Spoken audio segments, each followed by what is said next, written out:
ಮಾದಕ ವ್ಯಸನಿಗಳು ನಶೆಗಾಗಿ ಕೆಮ್ಮು ಸಿರಫ್ ಬಳಕೆ ಮಾಡ್ತಿರೋದು ಪತ್ತೆ. ದಾವಣಗೆರೆ ಎಸ್ಪಿ ಕಚೇರಿಯ ಮಾದಕ ದ್ರವ್ಯ ನಿಗ್ರಹ ಪಡೆಯು ವಿಶೇಷ ಕಾರ್ಯಾಚರಣೆ ನಡೆಸಿ 5ರನ್ನ ಬಂಧಿಸಿದೆ. ದೇವರಾಜ ಅರಸು ಬಡಾವಣೆ ಫ್ಲೈಓವರ್ ಪಕ್ಕದ ಸರ್ವಿಸ್ ರಸ್ತೆಯಲ್ಲಿ ಅಕ್ರಮವಾಗಿ ಕೆಮ್ಮು ಸಿರಫ್ ಮಾರಾಟ ಮಾಡ್ತಿದ್ದವರು ಅರೆಸ್ಟ್. 16 ವರ್ಷದ ಒಳಗಿನ 3 ಮಕ್ಕಳು ಸಮುದ್ರಕ್ಕೆ ಈಜಲು ತೆರಳಿದ್ದ ವೇಳೆ ನೀರು ಪಾಲಾಗಿದ್ದು ಕುಟುಂಬಸ್ಥರು ಆಕ್ರಂದನ. ಉಡುಪಿ ಬೈಂದೂರು ತಾಲೂಕು ಕಿರಿಮಂಜೇಶ್ವರ ಗ್ರಾಮದಲ್ಲಿ ಈ ಘಟನೆ. ಸಂಕೇತ್, ಆಶೀಶ್ ಹಾಗೂ ಸೂರಜ್ ಮೂವರು ಹೊಸಹಿತ್ಲು ಬೀಚ್ನಲ್ಲಿ ಸಂಜೆ ವೇಳೆ ಈಜಲು ಹೋದಾಗ ಈ ದುರಂತ. ಸ್ಥಳಕ್ಕೆ ಬೈಂದೂರು ಪೊಲೀಸರು ಭೇಟಿ ನೀಡಿ ಪರಿಶೀಲನೆ ನಡೆಸಿದ್ದಾರೆ. ಚಲಿಸುತ್ತಿರೋ ಬಸ್ಗೆ ಬೆಂಕಿ ಹೊತ್ತಿಕೊಂಡು 20 ಪ್ರಯಾಣಿಕರು ಉಸಿರು ಚೆಲ್ಲಿರುವ ಘಟನೆ. ರಾಜಸ್ಥಾನದ ಜೈಸಲ್ಮೇರ್ ಜೋಧಾಪುರ ಹೆದ್ದಾರಿಯಲ್ಲಿ ಘೋರ ದುರಂತ.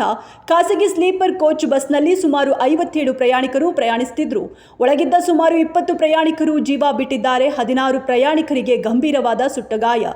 ಬೆಂಕಿ ಅನಾಹುತಕ್ಕೆ ಶಾರ್ಟ್ ಸರ್ಕ್ಯೂಟ್ ಕಾರಣ ಎಂದು ಹೇಳಲಾಗ್ತಿದೆ. 1.5 ತಿಂಗಳ ಹಿಂದೆ ತವರಿಗೆ ಹೊರಟಿದ್ದ ಹೆಂಡತಿ ಜೊತೆ ಗಂಡ ವಿಜಯ್ ಗಲಾಟೆಯಲ್ಲಿ ಹೆಂಡತಿಯ ಕೆನ್ನೆಗೆ ಜೋರಾಗಿ ಹೊಡೆದಿದ್ದಾನೆ. ಗಂಡ ಹೊಡೆಯುತ್ತಿದ್ದಂತೆ ಪತ್ನಿ ಭಾರತಿ ಜೀವ ಬಿಟ್ಟಿದ್ದಾಳೆ.